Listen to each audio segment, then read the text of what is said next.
what do you think when you look at me? A woman of faith, an expert, maybe even a sister, or oppressed, brainwashed, a terrorist, or just an airport security line delay.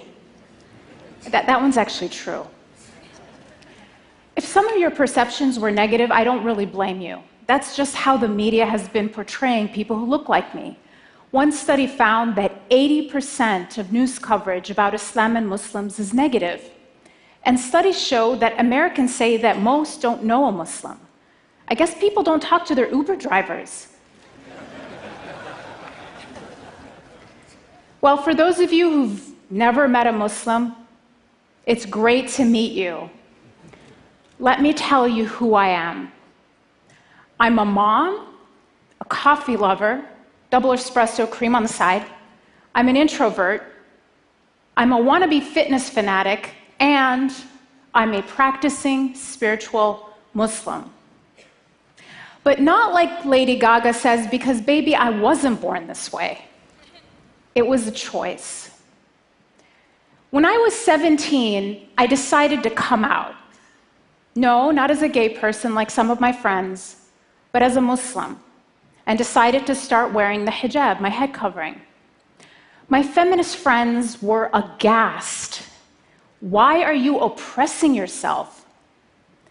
The funny thing was, it was actually, at that time, a feminist declaration of independence from the pressure I felt as a 17-year-old to conform to a perfect and unattainable standard of beauty.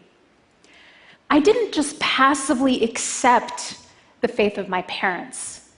I wrestled with the Quran. I read and reflected and questioned and doubted and ultimately believed. My relationship with God, it was not love at first sight. It was a trust and a slow surrender that deepened with every reading of the Quran. Its rhythmic beauty sometimes moves me to tears. I see myself in it. I feel that God knows me.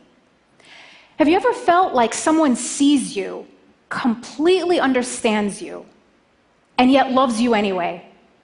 That's how it feels. And so later, I got married, and like all good Egyptians, started my career as an engineer. I later had a child after getting married, and I was living essentially the Egyptian-American dream. And then that terrible morning of September 2001. I think a lot of you probably remember exactly where you were that morning. I was sitting in my kitchen, finishing breakfast, and I look up on the screen and see the words breaking news. There was smoke, airplanes flying into buildings, people jumping out of buildings. What was this? An accident? A malfunction? My shock quickly turned to outrage. Who would do this? And I switched the channel and I hear Muslim terrorist, in the name of Islam, Middle Eastern descent, jihad. We should bomb Mecca. Oh my God. Not only had my country been attacked, but in a flash, somebody else's actions had turned me from a citizen to a suspect. That same day, we had to drive across Middle America to move to a new city to start grad school. And I remember sitting in the passenger seat as we drove in silence, crouched as low as I could go in my seat for the first time in my life, afraid for anyone to know I was a Muslim. We moved into our apartment that night in a new town in what felt like a completely different world. And then I was hearing and seeing and reading warnings from national Muslim organizations saying things like, be alert, be aware, stay in well-lit areas, don't congregate. I stayed inside all week. And then it was Friday, that same week, the day that Muslims congregate for worship. And again, the warnings were, don't go that first Friday. It could be a target. And I was watching the news, wall-to-wall coverage. Emotions were so raw, understandably. And I was also hearing about attacks on Muslims, or people who were perceived to be Muslim being pulled out and beaten in the street. Mosques were actually firebombed. And I thought we should just stay home. And yet, something didn't feel right. Because those people who attacked our country attacked our country. I get it that people were angry at the terrorists. Guess what? So was I. And so to have to explain yourself all the time isn't easy. I don't mind questions. I love questions. It's the accusations that are tough. Today we hear people actually saying things like, there's a problem in this country and it's called Muslims. When are we going to get rid of them? So some people want to ban Muslims and close down mosques.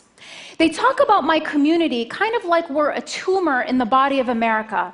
And the only question is, are we malignant or benign? You know, a malignant tumor you extract altogether, and a benign tumor you just keep under surveillance. The choices don't make sense because it's the wrong question. Muslims, like all other Americans, aren't a tumor in the body of America. We're a vital organ. Thank you.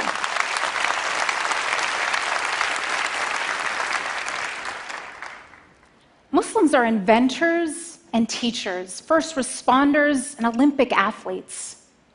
Now, is closing down mosques going to make America safer? It might free up some parking spots, but it will not end terrorism.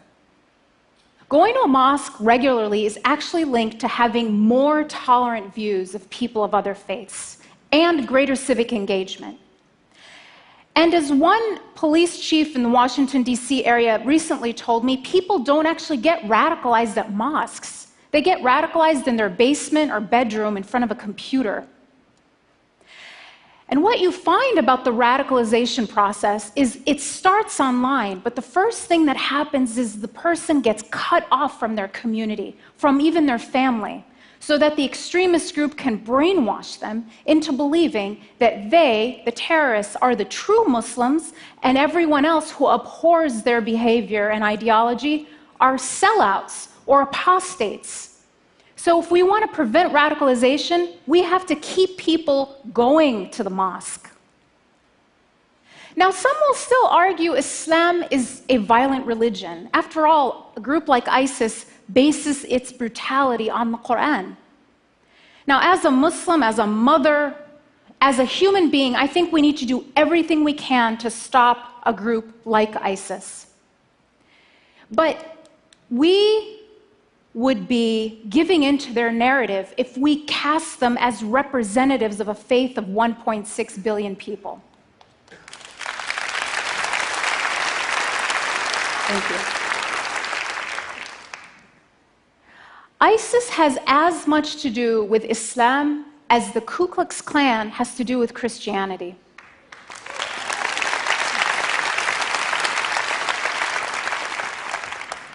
Both groups claim to base their ideology on their holy book. But when you look at them, they're not motivated by what they read in their holy book. It's their brutality that makes them read these things into the scripture. Recently, a prominent imam told me a story that really took me aback. He said that a girl came to him because she was thinking of going to join ISIS. And I was really surprised and asked him, had she been in contact with a radical religious leader? And he said the problem was quite the opposite, that every cleric that she had talked to had shut her down and said that her rage, her sense of injustice in the world, was just going to get her in trouble. And so with nowhere to channel and make sense of this anger, she was a prime target to be exploited by extremists promising her a solution. What this imam did was to connect her back to God and to her community. He didn't shame her for her rage. Instead, he gave her constructive ways to make real change in the world. What she learned at that mosque prevented her from going to join ISIS. And I've told you a little bit about how Islamophobia affects me and my family, but how does it impact ordinary Americans? How does it impact everyone else? How does consuming fear 24 hours a day affect the health of our democracy, the health of our free thought? Well, one study, actually several studies in neuroscience, show that when we're afraid, at least three things happen. We become more accepting of authoritarianism, conformity, and prejudice. One study showed that when subjects were exposed to news stories that were negative about Muslims, they became more accepting of military attacks on Muslim countries and policies that curtail the rights of American Muslims. Now, this isn't just academic. When you look at when anti-Muslim sentiment spiked between 2001 and 2013, it happened 3 times, but it wasn't around terrorist attacks. It was in the run-up to the Iraq War and during 2 election cycles. So Islamophobia isn't just the natural response to Muslim terrorism as I would have expected. It can actually be a tool of public manipulation, eroding the very foundation of a free society, which is rational and well-informed citizens.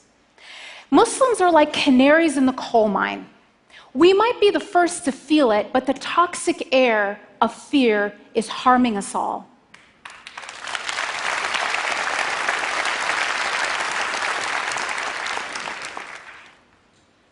And assigning collective guilt isn't just about having to explain yourself all the time.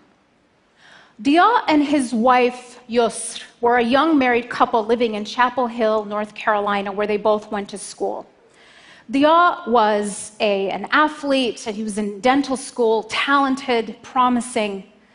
And his sister would tell me that he was the sweetest, most generous human being she knew. She was visiting him there, and he showed her his resume, and she was amazed. She said, "When did my baby brother become such an accomplished young man?" Just a few weeks after Suzanne's visit to her brother and his new wife, their neighbor, Craig Stephen Hicks, murdered them, as well as Yusra's sister Roseanne, who was visiting for the afternoon, in their apartment, execution style, after posting anti-Muslim statements on his Facebook page. He shot Dia 8 times. So bigotry isn't just immoral, it can even be lethal. So back to my story. What happened after 9/11? Did we go to the mosque or did we play it safe and stay home? Well, we talked it over, and it might seem like a small decision, but to us it was about what kind of America we wanted to leave for our kids. One that would control us by fear, or one where we were practicing our religion freely. So we decided to go to the mosque, and we put my son in his car seat, buckled him in, and we drove silently and tensely to the mosque. And I took him out, I took off my shoes, I walked into the prayer hall. And what I saw made me stop. The place was completely full. And then the imam made an announcement thanking and welcoming our guests, because half the congregation were Christians, Jews, Buddhists, atheists, people of faith and no faith, who had come not to attack us, but to stand in solidarity with us.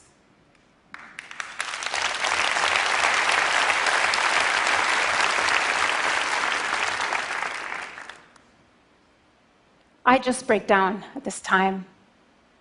These people were there because they chose courage and compassion over panic and prejudice. What will you choose? What will you choose at this time of fear and bigotry? Will you play it safe, or will you join those who say, we are better than that? Thank you.